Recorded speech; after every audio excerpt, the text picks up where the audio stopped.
Hey, Joydeep, can you hear me? Yeah, I can hear you. Maybe you can share your screen. Great. Yeah, sorry for the delay. No, no worries.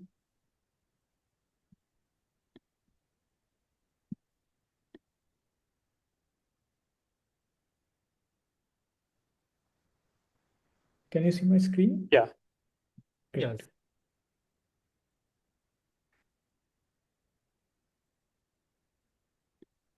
Welcome everyone to today's string seminar. Today's speaker is Joydeep Chakravarty. We're very happy to have him. He's going to tell us about looking at bulk points and general geometries. Joydeep, please take it away. Thanks a lot, Ramesh. So, hello everyone. And today I'll talk about looking at bulk points in general geometries. Sorry. Yeah, and this is based on a paper with the same title with Simo Karan-Ho and Kevan Namju. I'll also discuss some aspects of another paper which came with shortly before, and this is on the boundary imprints of bulk causality with the same authors. And if time permits, I'll also discuss a bit about our upcoming work, which is extending these bulk points to behind the horizon with Simo. So yeah, so the ADS-CFT duality allows us to understand features of bulk gravity in anti-de Sitter spacetime in terms of non-gravitating conformal field theory living on its asymptotic boundary. And the statement is that observables calculated in the bulk gravity in ADS are nicely mapped to observables on the boundary CFT side. It's an important question to understand how, from the CFT perspective, how does bulk gravity emerge given a holographic CFT? There have been many issues which have been clarified using relevant boundary observables in the case of causal bulk reconstruction on the line of HKLL and its follow-ups, as well as using entanglement wedge reconstruction, which uses entanglement entropy of the boundary CFT as an observable. Here in our present work, we want to take a slightly different viewpoint where we perform very simple bulk experiments using boundary conformal field theory correlators in Lorentzian signature. And a very interesting limit here is where we zoom into the vicinity of a bulk point. So the idea is like we take a conformal correlator on the boundary, we do perform some operations on top of it, and we zoom into a bulk point, which allows us to understand local physics around that point. What happens is that in this limit, conformal correlators display singularities which are associated with the behavior of bulk light cones. And these are boundary signatures of bulk scattering. So in empty ADS, zooming in near a bulk point can be used to describe local scattering processes. And the statement is that bulk light cone singularity gives us a flat space amplitude. Okay, so our present goal here is to provide a robust framework to perform bulk experiments over states which are dual to general bulk geometries. For instance, they could be the vacuum configuration, which is empty ADS, or they could be a planar black hole, or they could be a Schwarzschild black hole, and so on and so forth. What we want to do is to derive a universal factorization formula, which predicts sharp features in endpoint correlators in terms of bulk geometry and scattering processes. Here, the 4-point correlator serves as a very guiding example where we'll show that we can extract 2 to 2 scattering amplitude in the bulk as well as 3 to 1 scattering amplitudes in the bulk about the local bulk point. And why are we interested in this is the reason why we are interested in this is that the universality of this formula is actually a reflection of the equivalence principle. So when we restrict ourselves to the vicinity of a bulk point, the physics is Minkowski-like, and as a result, we get a flat space-like scattering amplitude. Okay, so let me discuss what are the ingredients. Before discussing the ingredients, let me point out 2 issues which one might face. So if we are looking at general geometries, for instance, if we are looking at a black hole background, this contains causally inaccessible regions in the interior. If we want to define a in-out problem, we need to go behind the interior in that case. So, but scattering data falling inside the horizon would be lost. So that's one issue. And the second issue is that in d+1 dimension, on a general geometry, to pick up a bulk point, in the most generic case, we need a d+2 point correlator. How do we understand that? We need d+1 points we need d+1 operator insertions in the correlator to pick up the bulk point, and one extra insertion to know that this experiment has actually happened. So that's why we need a d+2 point correlator. So the question is, can we look at low point correlators? For instance, if in higher dimensions, can we look at something like a 4-point correlator? How do we overcome these kind of issues? So there are two questions here. How do we sharply pick up bulk points with the 4-point correlator? As well as what kind of scattering amplitude should we look at in the black hole background? The answer to the first question is by using directed wave packets. So here we need to specify bulk momentum, which we do by smearing with Fourier transforms on the boundary operator. And these propagate as directed wave packets shot in from the boundary. And the answer to the second question, which is what amplitudes do we look at in the black hole background?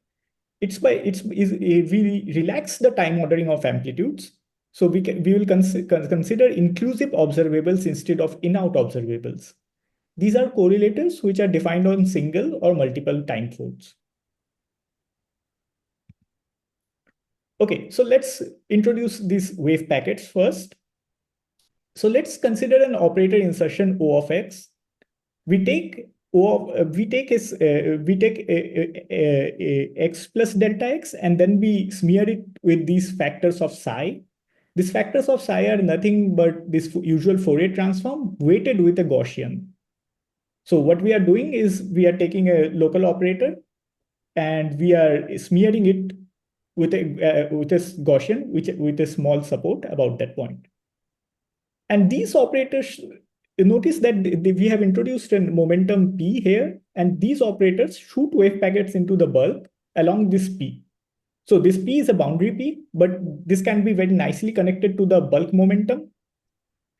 And our boundary correlators consist of such smeared operator insertions. So any questions about this till now? Okay, great. So yeah, so before going to the observables that we are considering, let's understand what is the metric here. The metric is the most general metric, which obeys time. Yeah. Yeah, in the previous slide, Yes. considered boundary operators, right? Yes. But what about the radial momenta, right? You don't have that in this construction, or do you have it?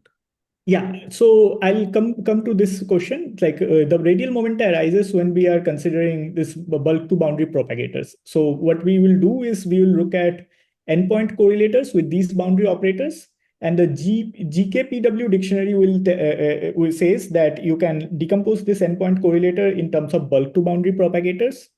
So once you have this bulk to boundary propagators, they will satisfy the equation of motion, and then the radial momenta enters in. See, so just in the boundary. I mean, right now it's just in the boundary. Yes, so the space. So we are integrating over d delta x. So d is the boundary dimension. So yeah, this is right now just at the level of boundary. Yeah. Okay. Thanks. Yeah. No problem. Okay. Is there a reason for working with Gaussian wave packets instead of just particles, or there's no specific reason. Simpler? Okay. Yeah, there's no specific reason. You can take any other choice of wave packets. At the end of the day, we should have a nice limiting case where we are centered about this point x and we shooting in with some momentum p. You can choose any other choice of wave packets as well. Yeah. Okay, so the spacetime metric that we choose obeys time and transverse direction translations. So by that I mean like this. Okay, in our notation, small x and small p denote the boundary coordinates, and capital X, capital T, capital P denote the bulk coordinates. So this is the bulk metric, and this is invariant under time translation and transverse direction translation. The moment the boundary of the spacetime is at z equals 0, where a and b go to 1. And this set of geometries includes, for instance, empty ADS, where if you set a equals b equals 1, you get the Poincaré patch. And if you take the a and b equals 1 minus z to the power d upon ch to the power d, you get the planar black holes. You can also get Schwarzschild black holes by putting in some extra factors. What's important about this metric ansatz is that there are conserved killing charges associated to this time translation and transverse direction translations. And these conserved killing charges are energy and transverse momentum.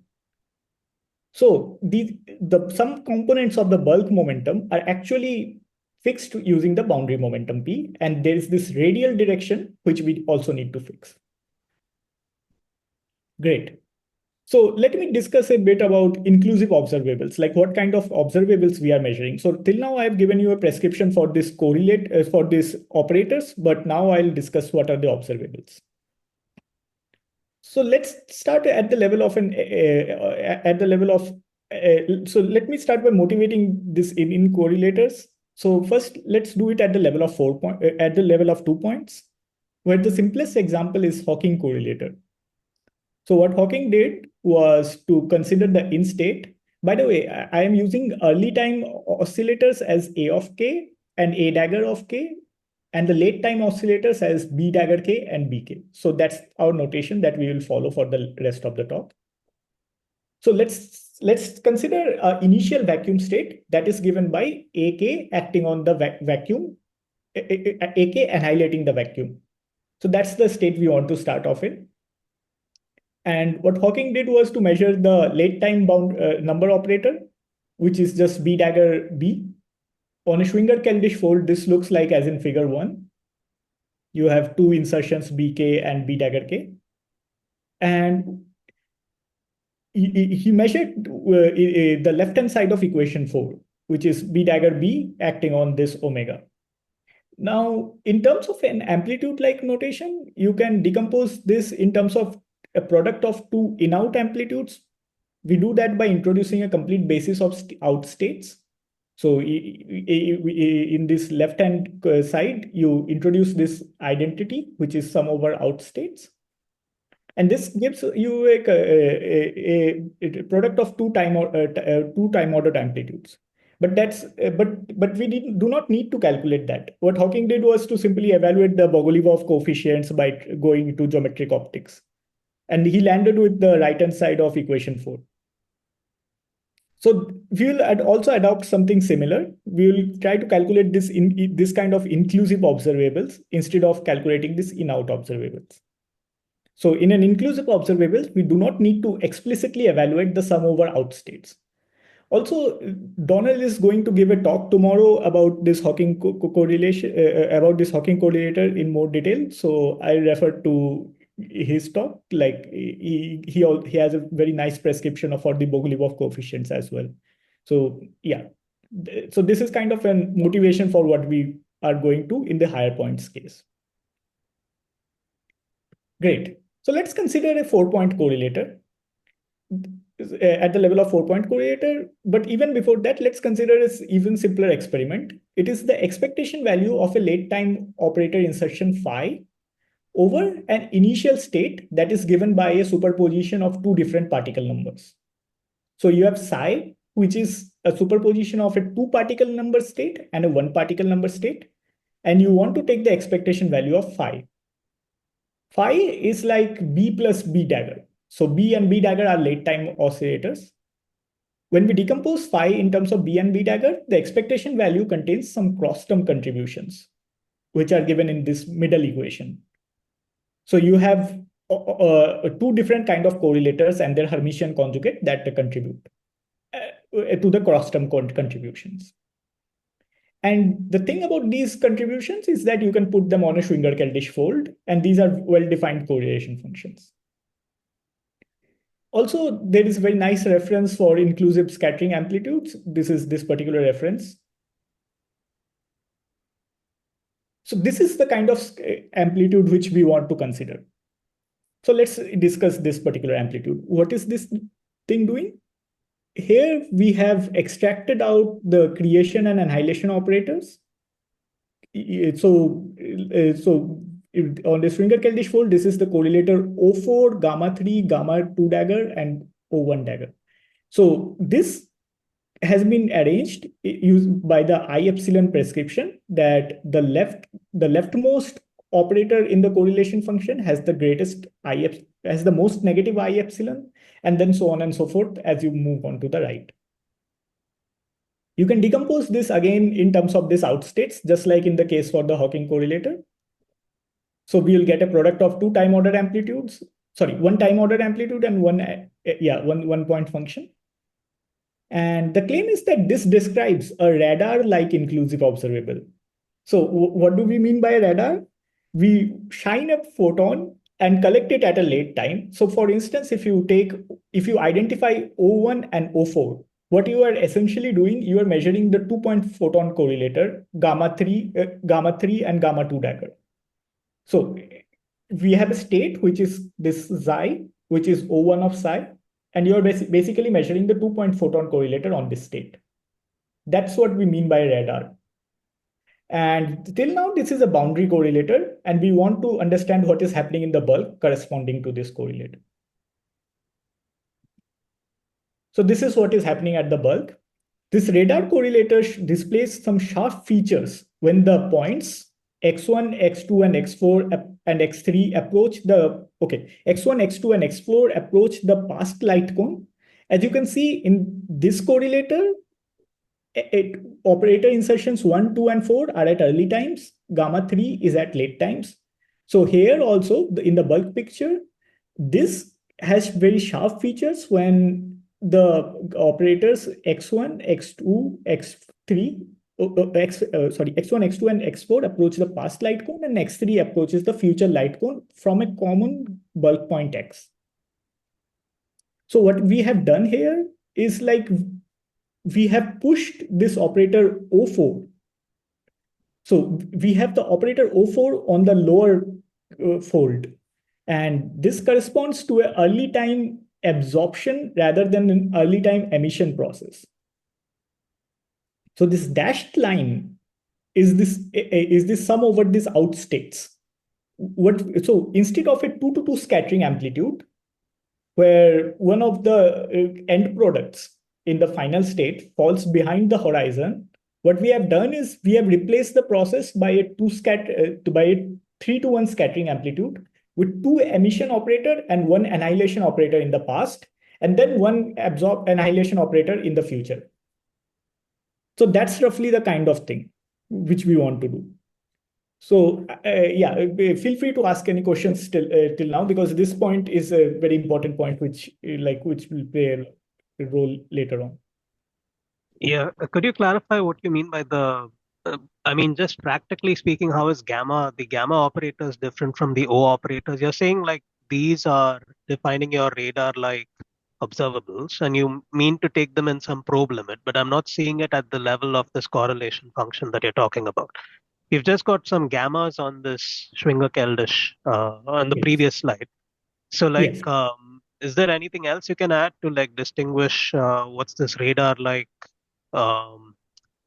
inclusive observable that you're getting at? Or will that come later?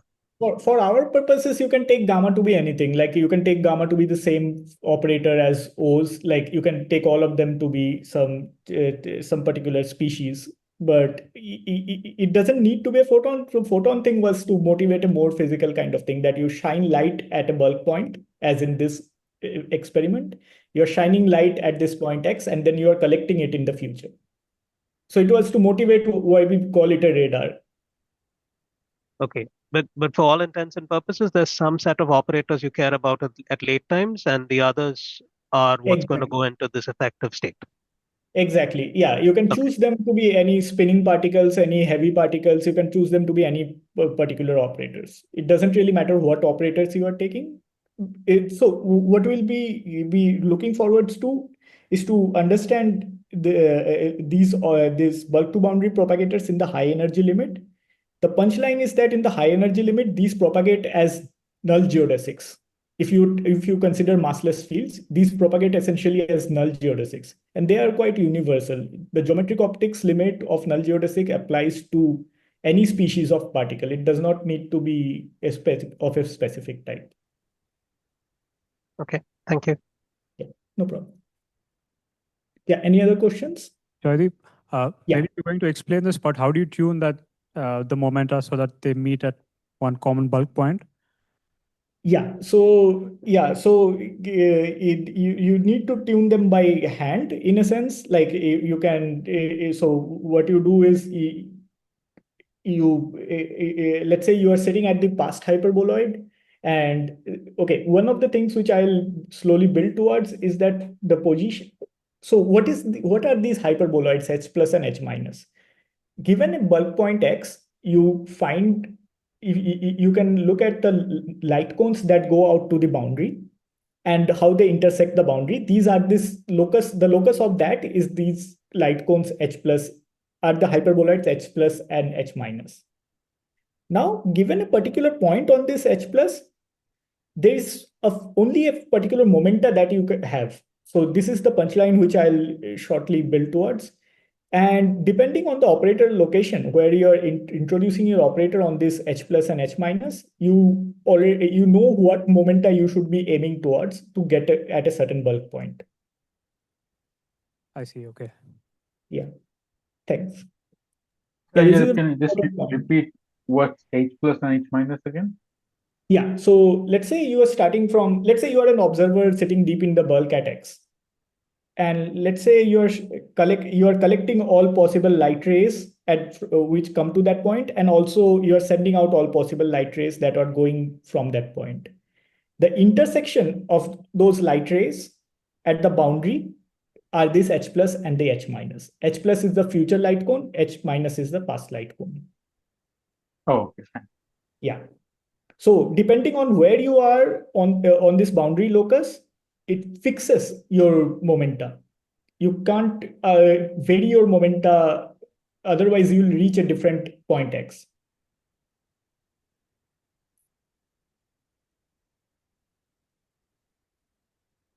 Okay, so our question which we want to address is that by tuning these shooting momentas, can you get a flat space amplitude near x? So note that a flat space amplitude has this delta function. If you fix three momenta here, the fourth momenta is automatically constrained. So let's see how do we derive that delta function as well as the flat space amplitude.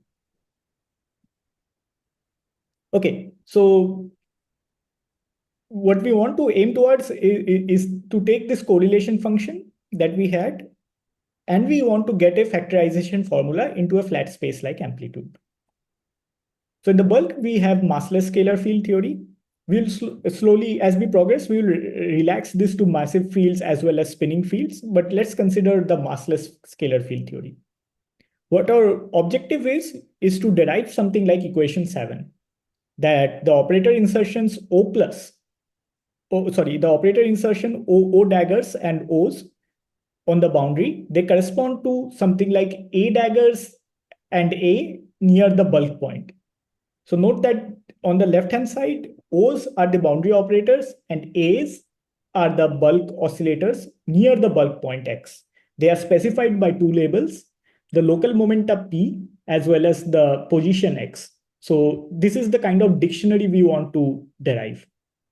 The equation 7 is what we are going to derive now.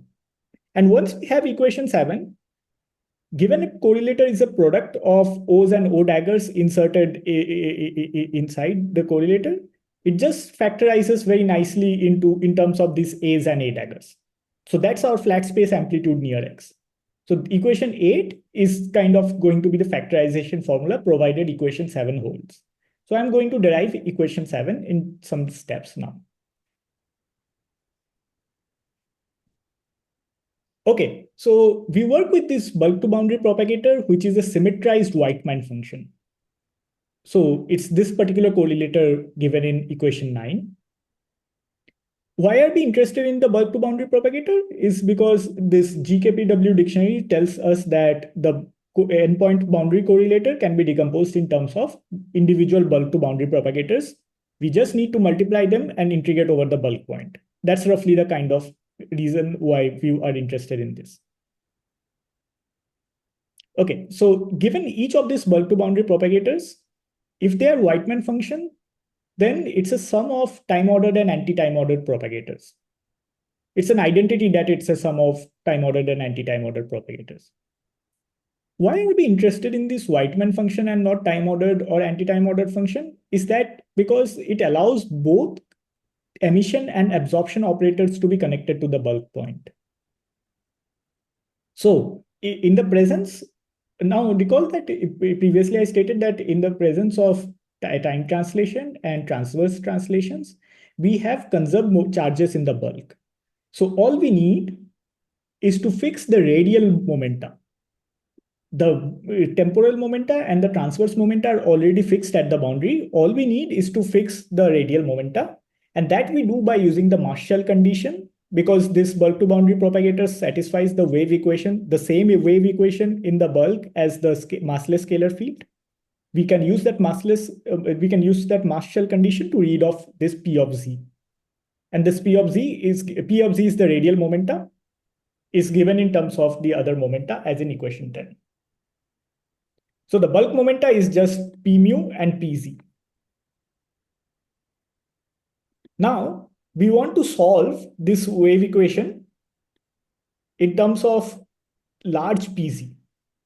And in this large PZ limit, this propagator in equation 9, it solves the bulk equation of motion, and it takes the form of a very simple phase times a multiplicative factor. That's the punchline which we have, and that's the limit in which we want to work in.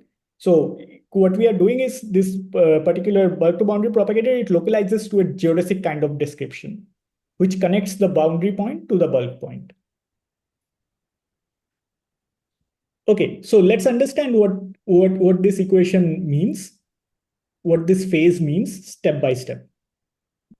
So this SP of x is the first order WKB contribution. So when we solve the bulk equation of motion, we do it order by order in the WKB.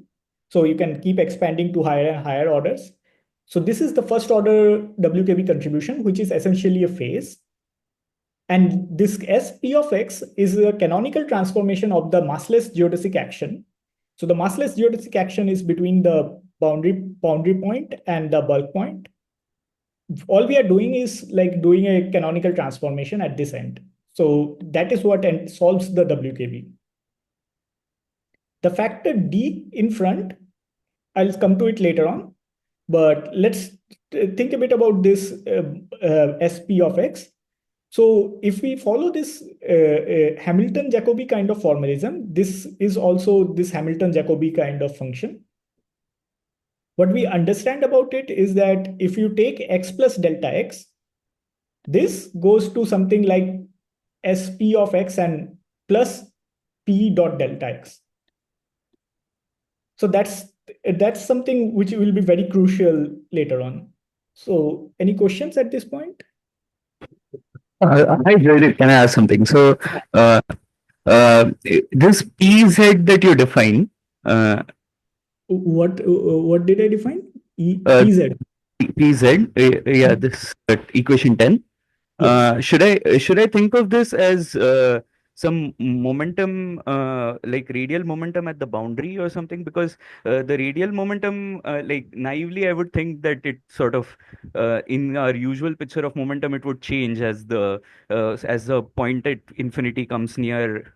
Exactly, and this also depends on these functions. Yeah, exactly. You're right. So like this depends on these functions A of z and B of z, which are the metric components. So recall that our metric was something like this thing. So as you go from the boundary to the bulk, this radial momentum keeps changing. But the other momenta, which are the energy and the transverse momenta, they keep fixed because of the symmetries. They are fixed throughout the geometry. Yeah, so when you say that the radial momentum is large, do you mean that the radial momentum at boundary is large? Okay. Yeah. So deep inside the, okay. Yeah. Good, good, good. So this is, so near the boundary, the WKB approximation fails. So I'll just come to it. It's a very good question. So the WKB approximation works deep in the bulk, but near the boundary, it fails. So you have to match it with the exact solution.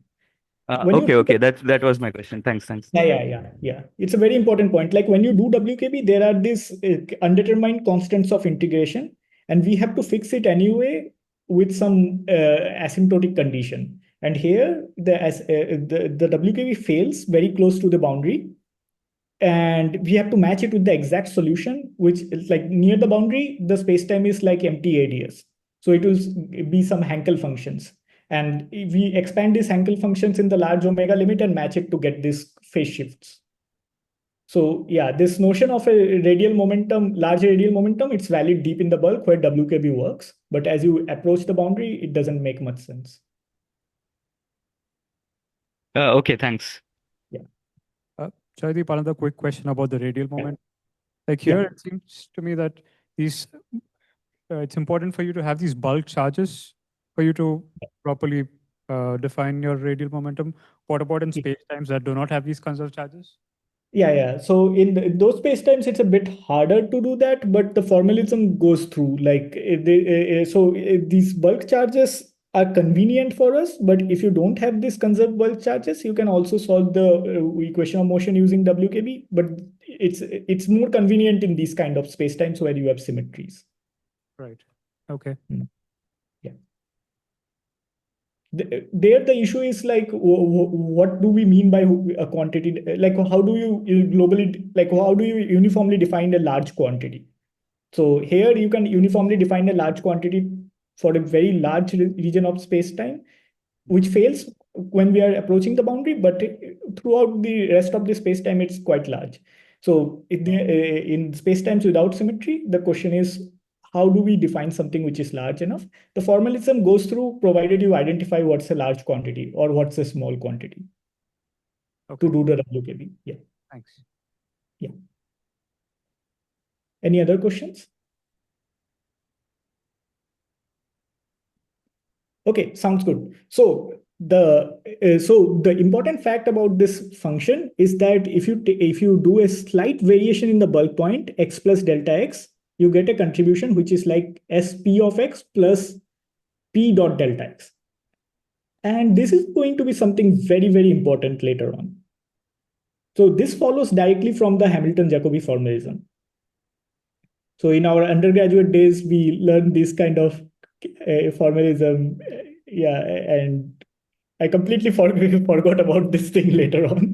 But this is actually what happens. Like if you take a small variation about the boundary point, you get something like p dot delta x. It's quite magical, as we will see later on.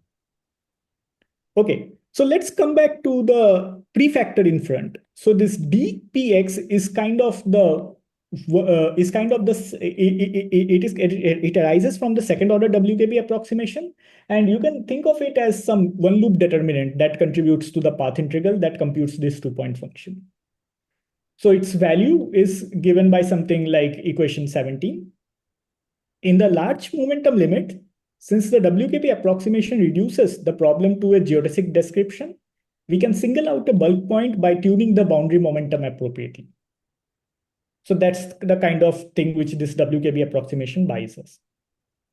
And the constants C plus minus are determined by matching WKB with the exact Hankel function solutions near the boundary Z equals 0, where the spacetime is empty ADS, which also determines the WKB phase shift.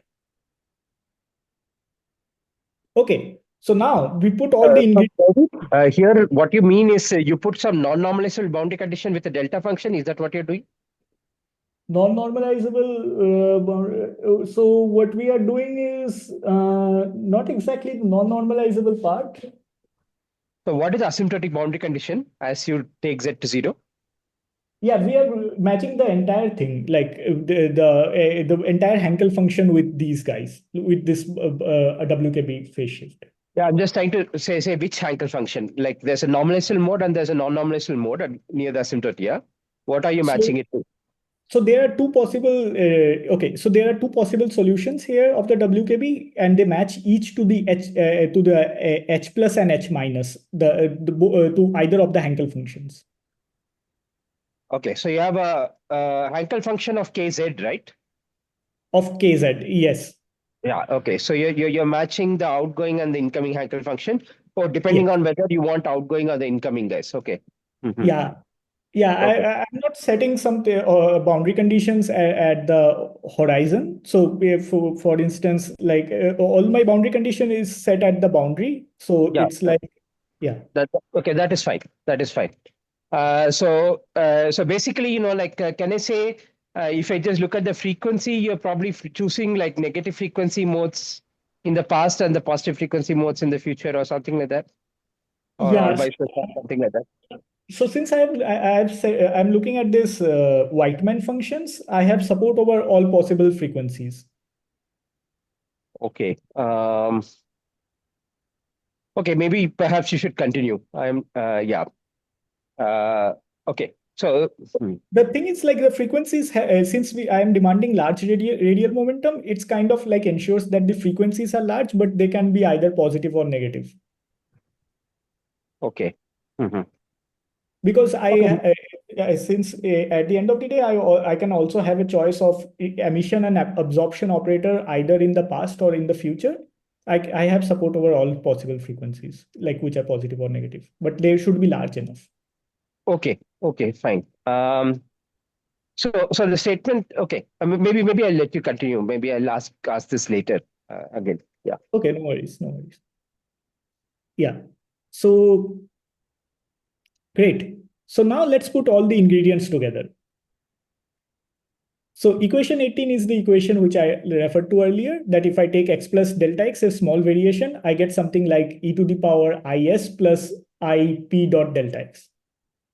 Now note that if I take a local oscillator, a dagger, if I just look at the 2-point function with the field phi, it will also have this e to the power ipx kind of factor, ip dot delta x kind of factor.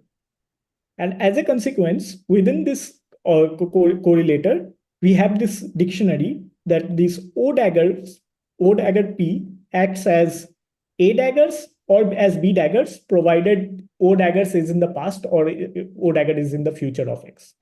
So this is the dictionary which we want to propose. So any questions about this?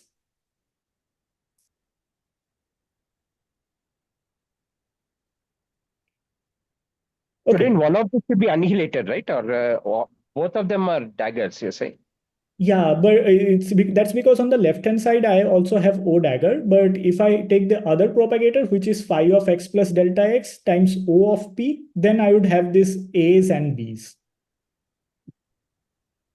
Okay. So A's are my early time oscillators about the local bulk point, and B's are the late time oscillators because I eventually want to derive a flat space scattering amplitudes using these A's, A daggers, B's, and B daggers.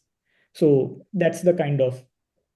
Yeah, I'm trying to understand your notation. So usually, if we just take some operator and we Yes. Fourier transform, Yes. like one of them you'll get both A's and A daggers, right? A's and B daggers if it is complex operator.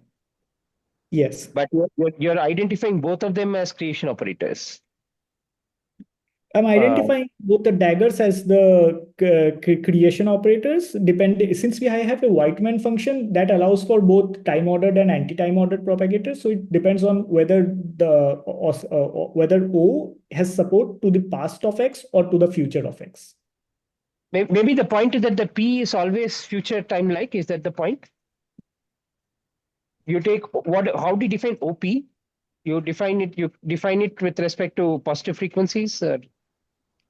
Yeah, let me think a bit about this. Maybe this is.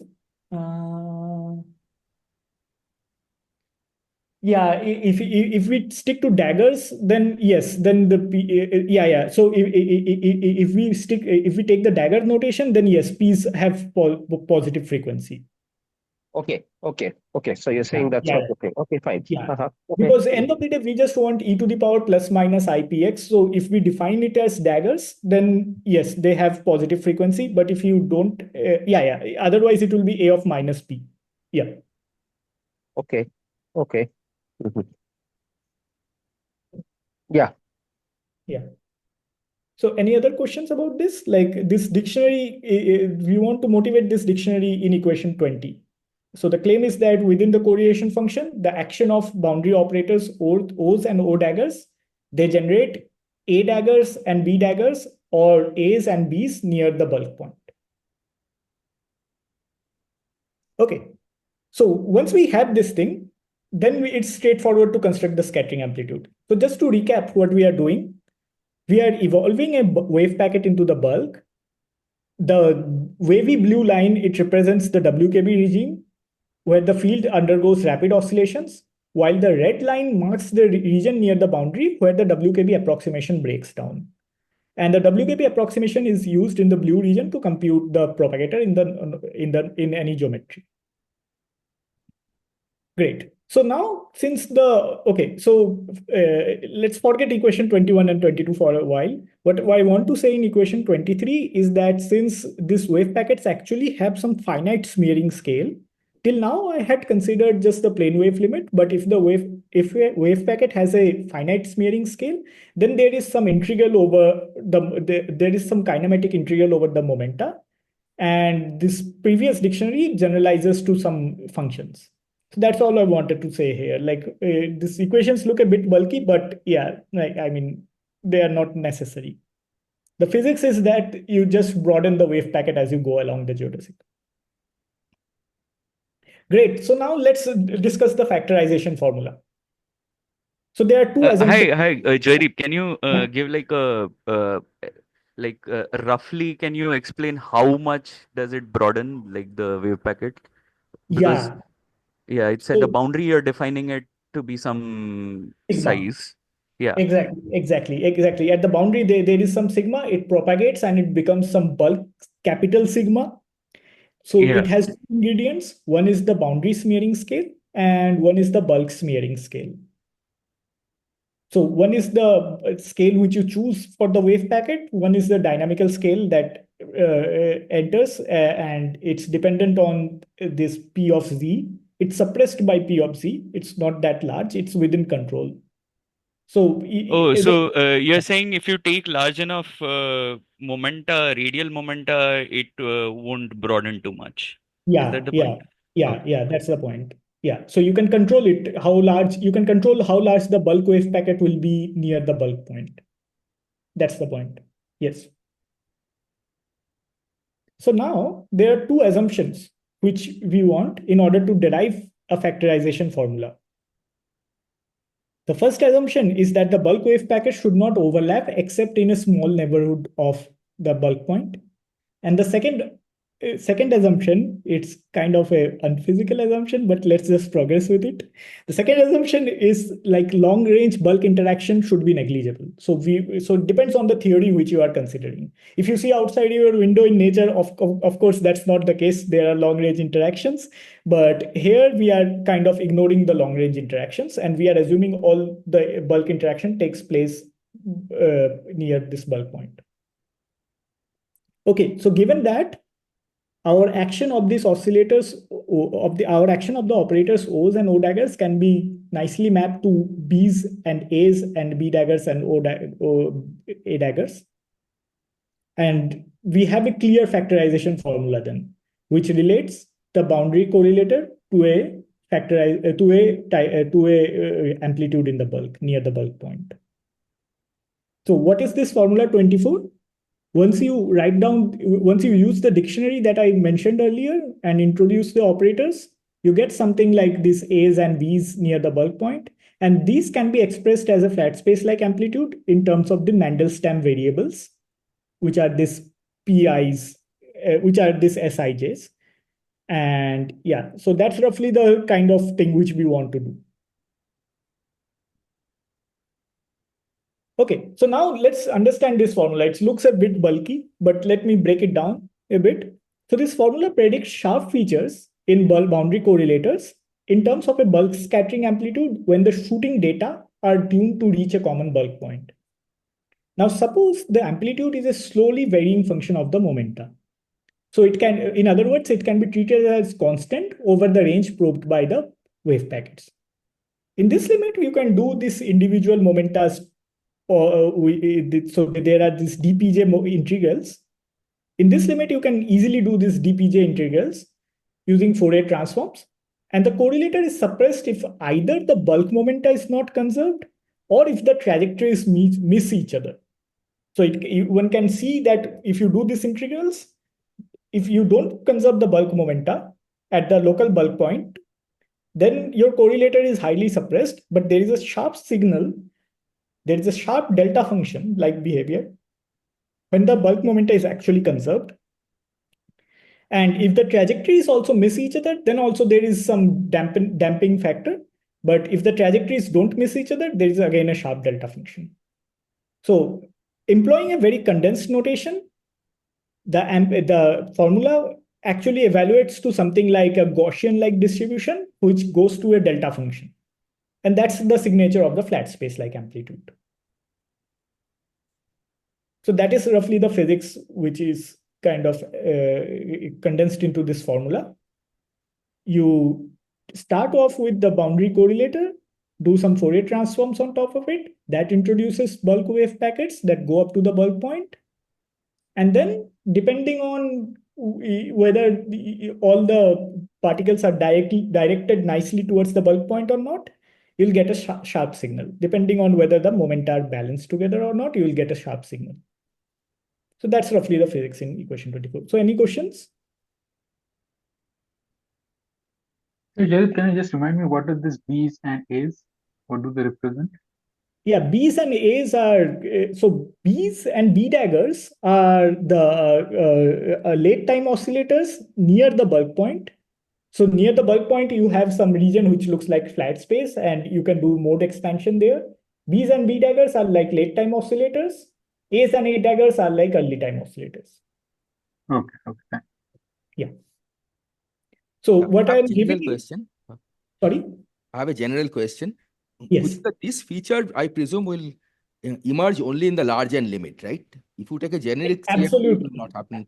Absolutely. So unless, yeah, that's a very good question. So if you have something like a Ising model CFT, for instance, which does not have a holographic dual, then you won't get a sharp scattering amplitude.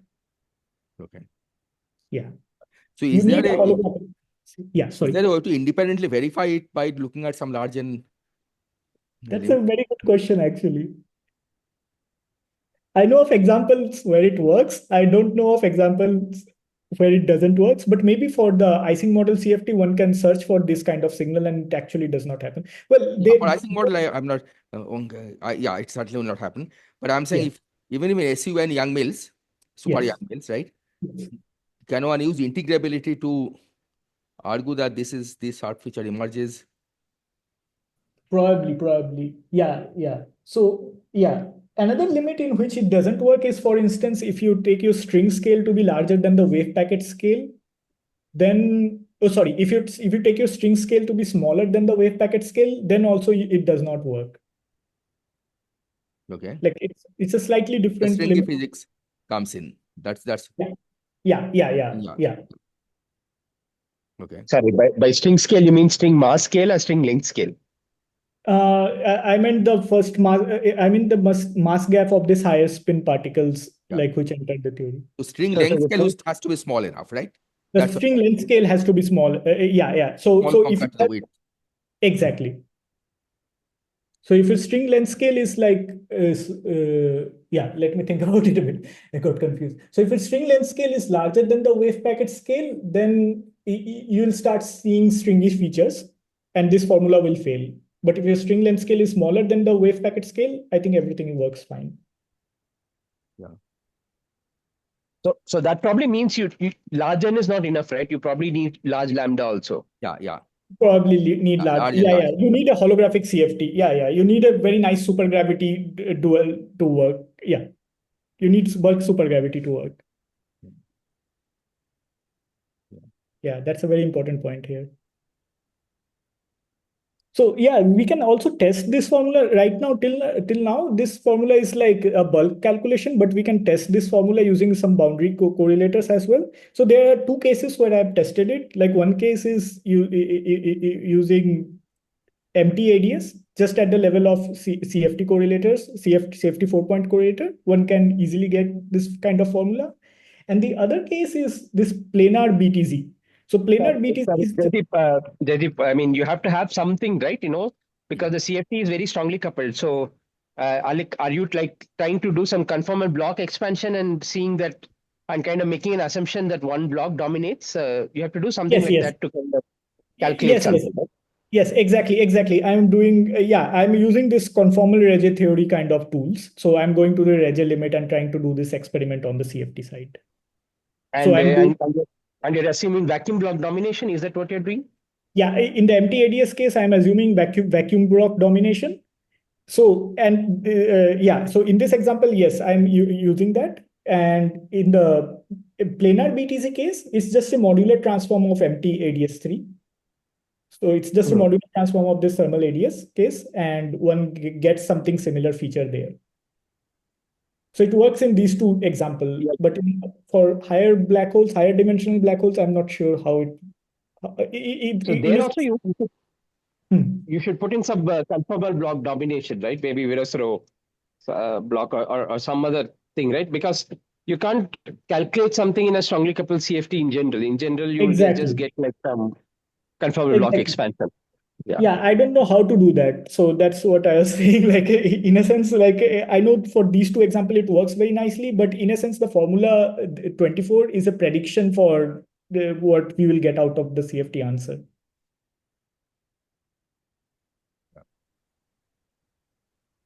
Like if we have something like ADS5 black hole, so I'm not sure how to calculate this formula from scratch. For planar BTC, you can still look at one conformal block and see whether something can be done. But yeah, of course, then there's some assumptions involved. But yeah, I see your point. Not sure how we'll do the calculation, but I see your point. Like what you mean.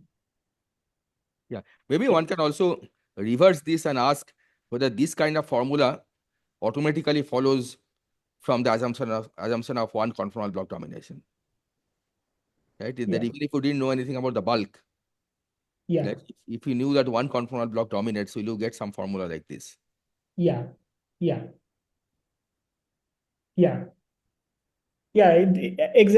exactly. Like this formula is kind of a prediction for what may come out of a CFT. Yeah, so it's a prediction for a CFT which has a bulk dual. Which has a bulk dual, exactly. Yeah. Okay. Yeah. Thank you. Okay.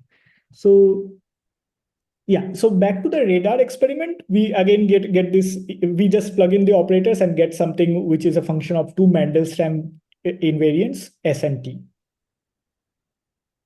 Okay, so let me spend some time on this boundary hyperboloids in the rest of the talk. So these boundary hyperboloids, recall that what were these boundary hyperboloids? They were the locus of intersection of the bulk light cones with the boundary.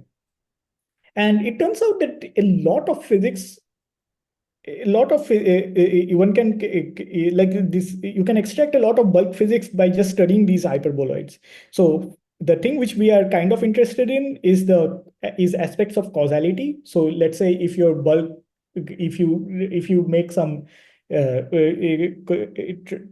you do some translations within the light cone in the bulk, then that has a particular pattern on the boundary. So these are the kind of things which we want to understand. And also another thing which we want to understand is, given these boundary hyperboloids H plus and H minus, can you read off the local bulk metric at that point, at the point X? Okay, so what are these hyperboloids? These are the surfaces H plus and H minus. So for global ADS, these are just circles. These are actually ellipsoids, but in Poincare ADS, these become hyperboloids. So that's why we are using this name hyperboloids, since we are using a Poincare-like coordinate system. Okay, so let's consider this massless geodesic action. Let's consider a geodesic action And since it's a Hamilton-Jacobi function, if we vary the endpoints, we will get something like equation 28. So about each endpoint, you have a linear perturbation, and it is multiplied by the momentum value along that endpoint. Great. So if you have a massless action, massless geodesic action, it's zero on shell, and the only and any on shell endpoint variation will be zero then, because the massless geodesic action itself is zero. So you have a constraint that this initial shooting point and the final shooting points p dot delta x are related to each other, as in equation 30. And within the context of this function s of px, which was to take this s of x and which is to take this point xi and do a canonical transformation on it, we can extract the boundary position and the bulk momentum as derivatives of this s of px. Now, one important feature about these null geodesics is that they are invariant under the rescaling of the boundary momentum p. So if you do some p goes to lambda times p, your null geodesic is going to remain invariant, which implies these identities in equation 32. Now, these identities might look a bit familiar because they are the same thing which happens. They come out even in the case of dilatations. So if you have some dilatation x goes to lambda x, this kind of identity comes out because these are invariant under the rescaling of momenta p goes to lambda p. And this is also consistent with the massless geodesics thing that I mentioned before, that if delta s is, if s is zero, delta s is zero, and if you fix the boundary, if you fix the bulk point, then you would have minus p dot delta x equals zero. So what does p dot delta x equals zero means? It means that the boundary momenta, they live in the normal space of these hyperboloids. These identities are quite powerful. What they allow us to do is to measure the bulk depth. For instance, a physical quantity would be to look at the parallax, which is like del x by del p. So what is this parallax? It's a matrix, and what you are doing is sitting on a point on the hyperboloid, you take a small position displacement and you try to see how much angular difference has come about. Notice that this boundary momentum p are just like angles. So you look at a bulk point and you want to measure the depth. So so this del x by del p is kind of a parallax there. Now, if we use this equation 32, what these identities will tell us is that the parallax is exactly the exterior curvature of the hyperboloid. So that's the punchline here. You sit on any point on the hyperboloid, you measure the exterior curvature, you immediately know how deep the bulk point is. So this equation 33 is the punchline here. You sit on these hyperboloids. I have not given you the equations of the hyperboloids because they are quite like bulky, but I'll show you the plots. So if you sit on any points on the hyperboloid, given the curvature of this hyperboloid, you know for sure how deep the bulk point is. So in this figure, I plotted some boundary hyperboloids corresponding to various shooting radius outside a planar ADS5 black hole, where I've set the horizon radius to be 1. These curves become actual hyperbolas as you go to the boundary, z goes to 0, but they become time translates of a common shape as you approach the horizon. In the case of the ADS5, there are 3 classes of geodesics. One class of geodesic, okay, in case of ADS5 Schwarzschild, there are 3 classes of geodesic. Till now, this figure was just for planar ADS5 black hole. But if you have a Schwarzschild ADS5 black hole, you have 3 classes of geodesics. One of them falls in, one of them scatters and comes back out, and one of them gets stuck at the photon sphere. And you can again have hyperboloids which are like this. So this black hyperboloid is the photon sphere hyperboloid. The other hyperboloids are whether you are outside the photon sphere or inside the photon sphere. And you can sit on these hyperboloids and measure the curvature and see how deep you are in the bulk. Now the question is, can you measure something more like the conformal can you measure the metric at the bulk point?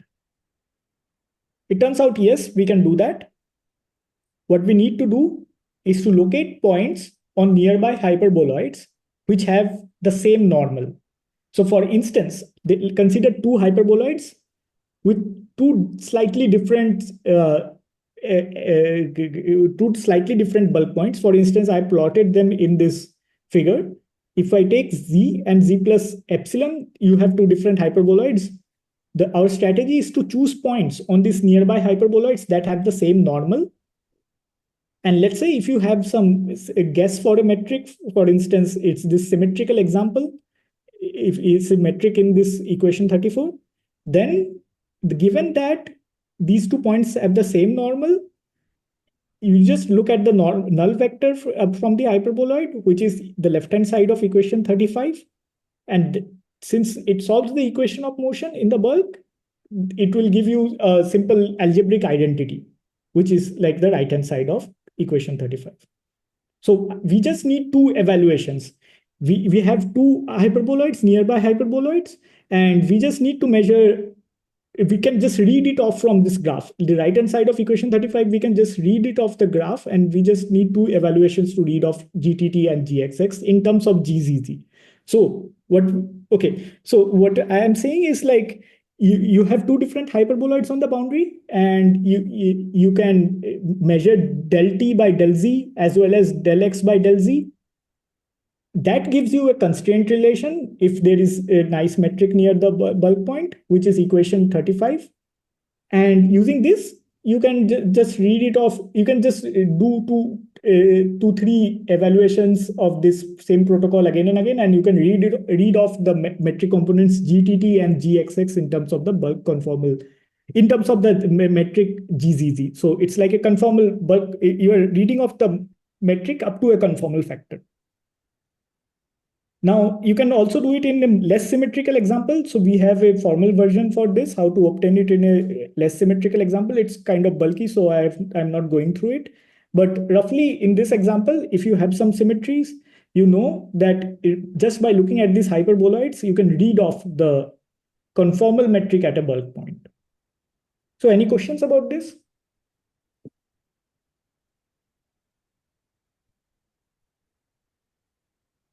So, Joydeep, if I may ask, so you said that the curvature tells you how deep the point is. Yes. Right. Now, I'm trying to understand this construction. Is this are you calculating, let's say, some kind of an extrinsic curvature now? I'm calculating exactly. This is the extrinsic curvature. This equation 33 is the exterior curvature. Yes, of the hyperboloid.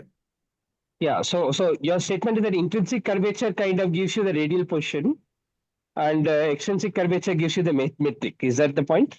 Roughly the redshift or something. Is that what you're trying to say? Not really. So this is the exterior curvature. This equation 33 is the exterior curvature of the hyperboloid. What I'm saying is and that tells you the redshift, right? That tells you the depth. Exactly. That tells you the depth. And if you want to read off the metric components near the bulk point, what you would need to do is to look at a family of hyperboloids. Yeah. No. I thought the intrinsic curvature is what gives you the depth, no? Or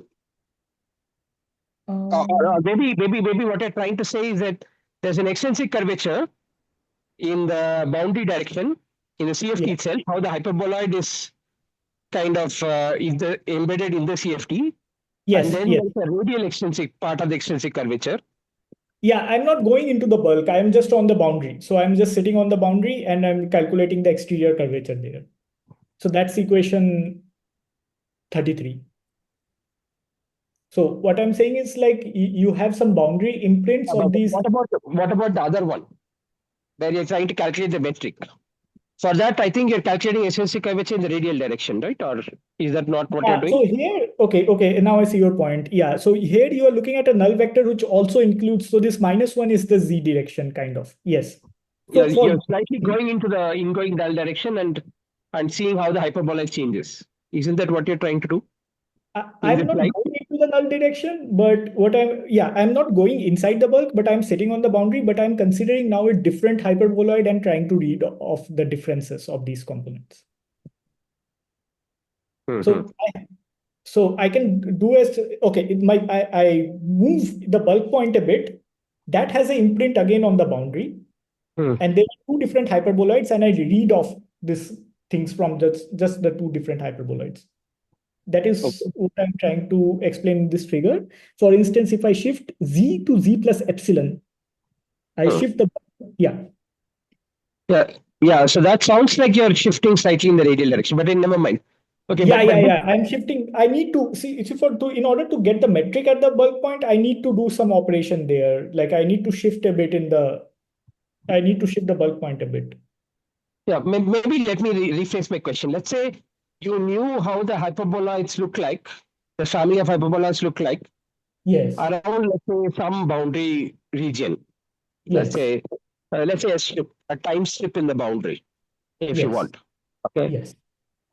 Then you can that's the data you need, a time strip, and let's say slightly radially inside. Let's say you put some. Okay. Yes. So then that is the data that you need to read off both the metric and the depth. Yeah. You can either go in the radial direction, which I am not trying to do here, but you can also stay along the boundary and read it off from different hyperboloids. You can do either way, and that's the data which you need to read off the bulk metric. Exactly. Okay. So what I'm saying is, like in equation 33.5, I am reading it up to a conformal factor. But if I do an experiment, so for instance, the kind of experiments which I was doing earlier, there is a square root g which is sitting outside in equation 24 in the final expression. That fixes the conformal factor as well. Yeah, this I'm not completely sure about, because the conformal factor, there should be some diffeomorphism invariance, right? You have to specify some coordinate to give the metric. Yes. You can't just give me metric components without me telling you what bulk coordinates I want the metric in. I agree. Like from the hyperboloids, we will get everything in terms of an extra conformal factor. But if we perform an experiment, like by measuring the boundary endpoint correlator, and it is actually a scattering experiment, it knows about square root of g. So you fix the entire conformal factor. Yeah, this I'm not sure about, because you have to define at some point the radial coordinate, right? That you can't fix it by experiment. It's a convention. Like you're allowed to do radial diffeomorphisms. Right? That you can fix by experiment, because experiment cannot fix. There should be some kind of prescription you're using to fix it. To gauge fix the radial diffeomorphisms. I'm not sure if that is the case here, because at the level of solving you're saying like, what I'm trying to do is I'm just trying to solve the bulk equation of motion, and that gives me this factor square root g. Like given any choice of coordinates, this factor square root g will appear. And we can argue it different coordinates, no? Sorry? It will be different in different coordinates. It will be different in different coordinates, but you can try to adopt general. We can fix it from. We can also fix this factor using what are the things that keep the measure invariant. So that gives us this square root g factor. Like I'm not kind of understanding, because you have to give a convention, right? Square root g depends on obviously it's not a scalar, it's a scalar density, so it depends on what coordinates you use. So at some point in your calculation, you have to tell me that, there's a CFT coordinates is given with CFT coordinates. Yes. But the radial coordinate, you have to tell me that how you are doing the radial slicing.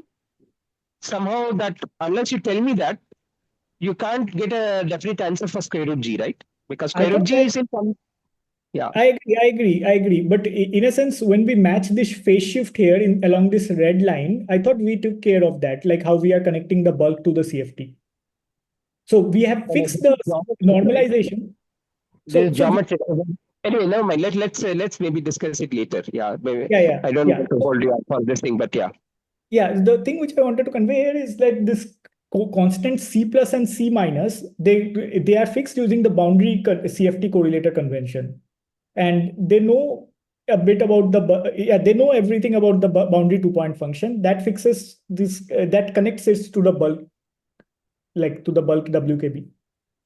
But Joydeep, regarding this, so won't this bulk field redefinition also play some role in this ambiguity of finding out these conformal factors, particularly? Which bulk field redefinition? What things are you redefining? Yeah, I mean some field, bulk field phi, redefined by some f of phi. The bulk field redefinitions, should that not play any role? I don't see how Or it add to this conformal factor ambiguity. Yeah, I don't see how it enters this picture right now. Like, Can I ask, this M that you have defined here, yes, this amplitude, right? This yes. is the amplitude measured in locally flat space-time with G mu nu equal to eta mu nu in the bulk. This is yeah. So this is the amplitude measure with G mu nu equals eta mu nu plus order of delta x square kind of thing. Yeah, that's Like, okay. Meaning that is also, of course, normal coordinates. 1 over n corrections. Yes, it's a Riemann normal coordinates kind of thing. Yes, exactly. You have some delta x square kind of corrections. Yeah, but in the large n limit, this will become large lambda limit. This will become the standard scattering amplitude in flat space-time with metric eta mu nu, right? Exactly. So you have eta mu nu plus order of delta x square correction in the large n limit. You can think of exactly. It is exactly what you mentioned. In that sense, M has no ambiguity at all. M has no ambiguity at all. It's the flat Because space. you can use normalized fields for calculating this amplitude. Absolutely. Yeah. So then this question that Loga was asking becomes important, because then in this, and the left-hand side is also completely unambiguous. Exactly. Right. Then the square root of minus G seems to be the only thing which is ambiguous, because you can make a bulk reparametrization. Yes, but this entire thing, the entire measure, taking into account square root G, it is invariant under any bulk radial parametrization, any parametrization. But where is this other factor coming from? Because P is presumably there is no confusion, right? P is unambiguous. This is a bulk, the momentum that we'll use. Is it psi j? Psi j also doesn't seem to depend on the bulk parameterization, right? Yeah, so these are the exact factors. And like we have a square root G here as well. Sorry, now I'm confused. Here it's true, but in that formula that you just showed, yes, using M, right? In this, M is completely well defined. M is completely well defined. Left-hand side is completely well defined. Yes. Right. dPj is well defined. Yes. So is the problem in the psi j? Is psi j somehow related to bulk? Is a change by bulk reparameter? Yeah, psi bulk is the bulk wave packet here. Exactly. Psi bulk is the kind of bulk wave packet which propagates here. And I've collected all this factor in this.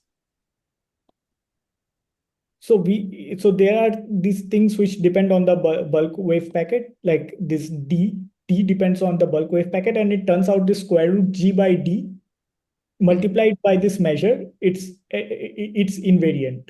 So if you do some bulk redefinition of the radial momentum, this thing remains invariant. Right. So psi j will change, that's saying. Yes. Okay. Because there is a D sitting inside it. Okay.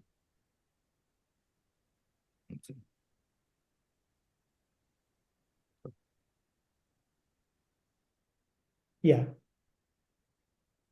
So the punchline here is that using some simple experiments, we can, using just this bulk hyperboloids, we can read off the bulk metric up to a conformal factor, and we can do a actual scattering experiment and read off that conformal factor completely. So it fixes all the components in the metric. For a less symmetrical example, we also have an algorithm, but I'm not mentioning that algorithm. It's a bit cumbersome. So yeah. Okay, so now we can extend this whole setup from massless fields to massive fields. in massive fields, what happens is that you first tunnel from the boundary. So recall that a massless geodesic reaches the boundary of ADS spacetime, but a massive geodesic does not reach the boundary of the ADS spacetime. So if we make some boundary operator insertions which are heavy, we need the particle to tunnel first, and that is very nicely taken into account because the WKB phase does not have a I, but it has a minus in front. So this is the same kind of thing which we do when we match WKB across potentials. So it's a standard thing. First, the massive particle tunnels, and then it appears in the bulk, and then it propagates. Once it appears in the bulk, it speeds up very fast. And as a result, we can use a similar WKB ansatz as in the massless case. We again get a similar factorization formula afterwards. The relevant mass scale is Z equals delta by P as displayed in this figure. Great. So what about spinning fields? So we can consider currents and stress tensor. Now, depending on whether the currents or the stress tensor are conserved or not, we can have longitudinal components as well as, like, transverse components are anyway going to be there, but we can also have longitudinal components given depending on whether these currents and stress tensor are conserved or not. And the story turns out to be very similar to scalar field. We just need to dot it with the polarizations appropriately. Let's say we have some correlator, which is the left-hand side of equation 36, some am times o mu is my charged operator. We just need to dot things appropriately with the boundary polarizations. And as a result, we will get some scalars in the bulk. We can again solve the wave equation in the bulk and obtain things for the scalar. So the WKB proceeds again similarly for either for massive particles and for light spinning particles. Okay, so now I'll come to the most controversial part of this talk. So right now we are doing everything in the black hole exterior. What about the black hole interior? So let's consider, is Subrat around, by the way? Okay, never mind. So let's consider the black hole interior. And we'll look at correlators over the thermal state. So by the way, this is an upcoming work, so we are still trying to make up our minds about it. So please don't take this part very seriously. So we are looking at correlators over the thermal state. Now the question is whether we can choose a different smearing function that introduces future bulk modes near a bulk point X that is located inside the black hole interior. So very naively, it seems possible. We can start with the radar experiment that I said and move the future point to the left side. We can try to look at an operator that mimics the radar insertion to the left side, or we can take the chaos OTOC on the eternal black hole and apply smearing functions on it to get such a bulk point. It turns out that the interior picture, it seems like an extension of these rules. So this is the experiment that we are doing. So what we are doing on the left-hand side is what I explained till now. We start off with this radar experiment, and we analytically continue this future operator insertion by introducing two poles at t plus minus I beta by 2 in the complex plane. That takes it to the left, that mimics the action of this left operators and shifts the point to the interior. So that's roughly the proposal which we have now. Now, any questions about this? We are not still fully sure about this thing, but yeah, this is the kind of thing which we want to proceed.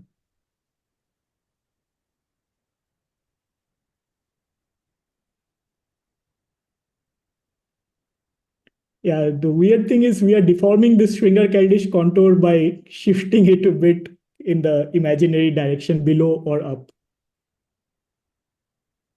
Yeah, the tricky thing is, of course, that you should keep, you want the saddle point which is reaching inside to be the dominant one. Exactly. Yeah, that is not a priori clear, right? Yeah. That you might be dominated by some exterior point. Yeah, so exactly. So yeah, that's where this pole kind of helps, since it mimics exactly the exterior operators. So this then kind of shifts it to an experiment where you shoot in from both sides of the eternal black hole. Like it mimics kind of that experiment.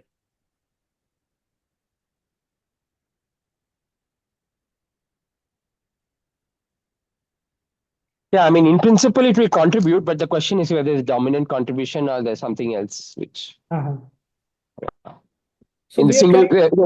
so the double copy is fine.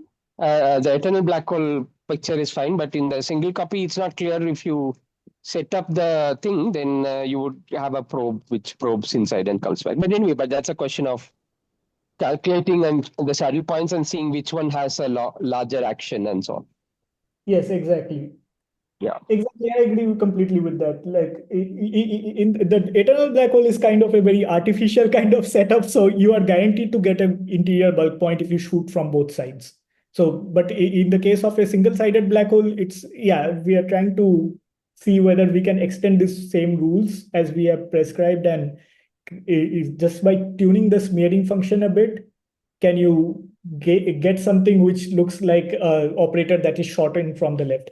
One thing that I wanted to mention here is like this does not resolve, for instance, any of these paradoxes that usually people refer in the literature, like the firewall paradoxes or anything. What it's doing is it's creating some region of geometry behind the, like it's not reconstructing the entire geometry, but it's only creating some region of geometry about which this experiment is taking place. So maybe, yeah, I'm not sure, like we are quite optimistic about this thing, actually.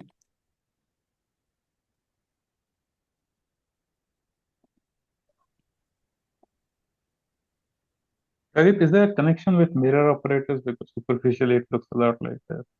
So it turns, yeah, so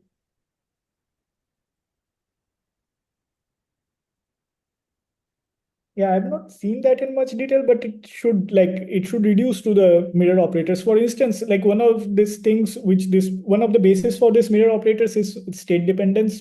And it turns out these operators that we are constructing, they are like even for the exterior case, they are quite state dependent.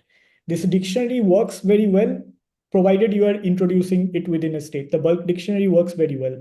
The boundary operators can be defined independently, but the bulk dictionary, it's very dependent on what state we are trying to look at. So it might turn out that these operators are secretly the mirror operators up to some phases or something like that, or up to some redefinitions or something like that.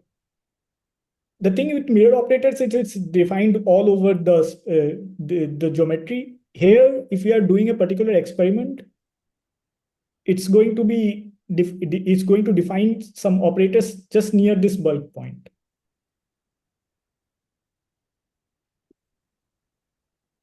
Okay, so yeah. So what we are trying to cross-check this thing with is that similar to the, okay, so there is a sharp boundary signature of this bulk point.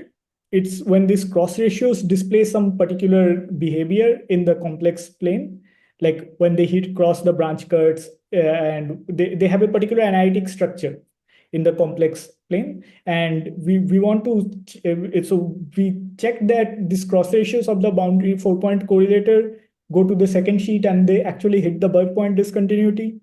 The geometric perspective is like whether a simple measurement using these correlators creates some region of geometry behind the horizon. And if they are, we want to understand if this provided this construction goes through, are there any possible geometric implications for the Hayden-Preskill protocol? So the Hayden-Preskill protocol say that if you throw in a diary into the bulk, you can reconstruct it in finite number of qubits after some period of time. And a very nice description of this was given for this eternal black hole case by Gao, Jeffries, and Wall. What they suggested was to look at a two-sided black hole, and this problem then directly reduces to a teleportation protocol. So you introduce a double trace deformation and your horizons shift a bit, and you teleport the diary of Alice from the left side to the right.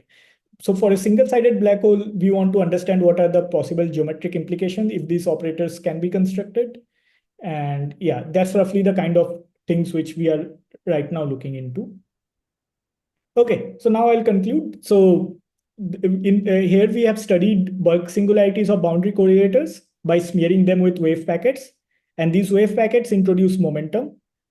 The locus of the boundary correlators displays singular features that reveal the light cones of bulk points, which we call boundary hyperboloids. They capture imprints of bulk causality. In arbitrary geometries, we use this approximation to study the propagation of high frequency waves in terms of geodesic motion of point particles.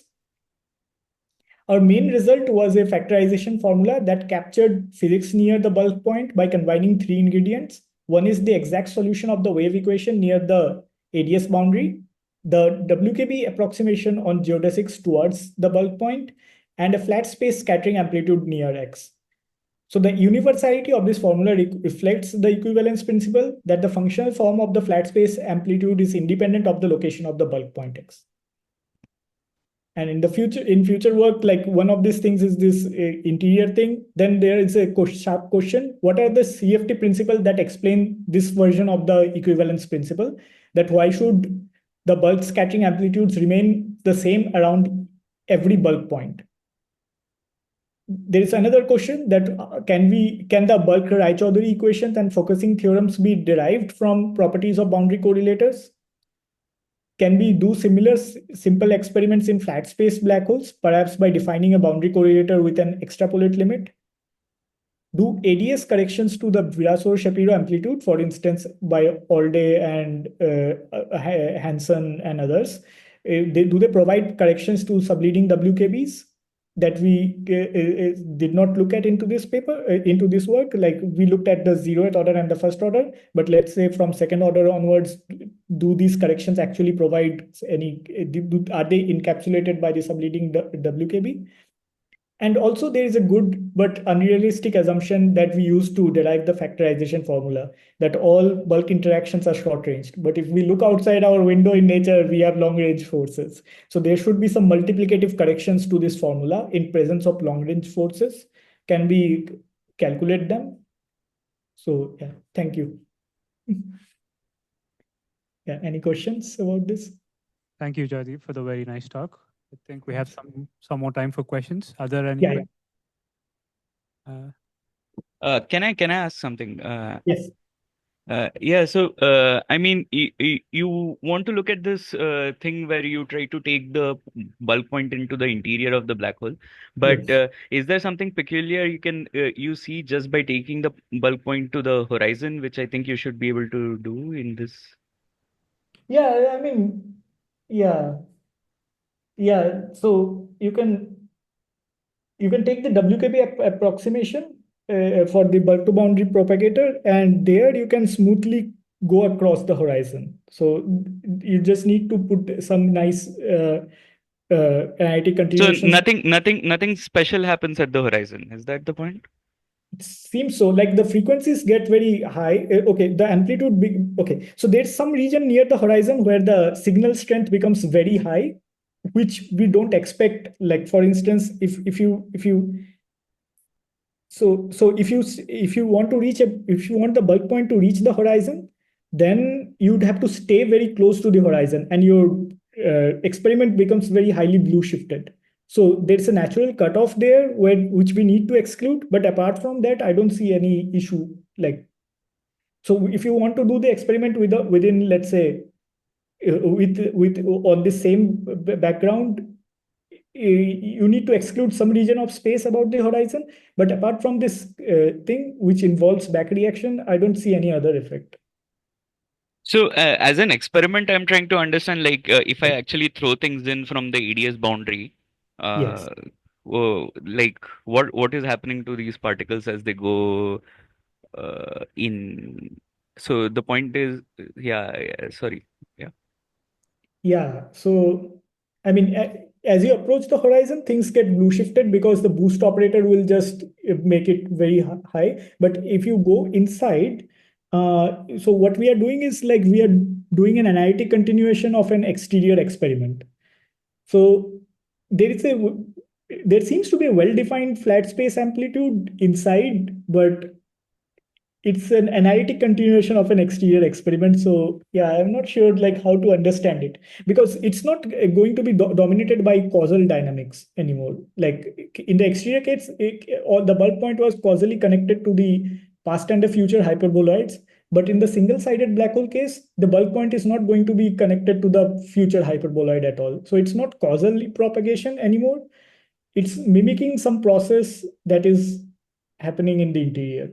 Yeah, I'm not fully sure how to understand this aspect as well. Yeah. Okay. Thanks. Thanks.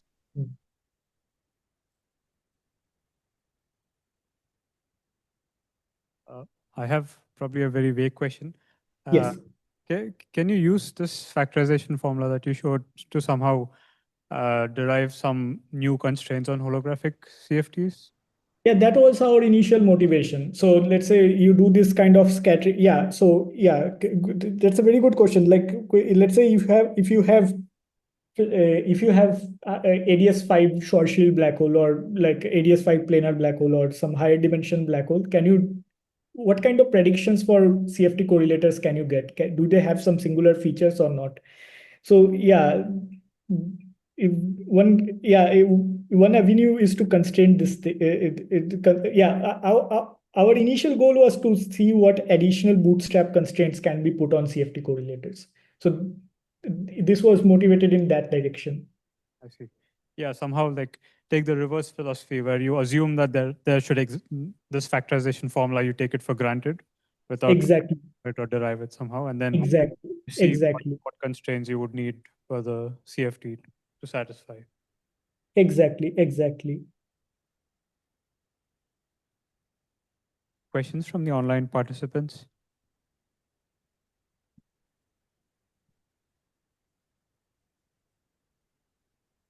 There was one question in the chat. I forgot to address it. Like, yeah, there was one question if somehow all of this is related to holography of information. Yeah.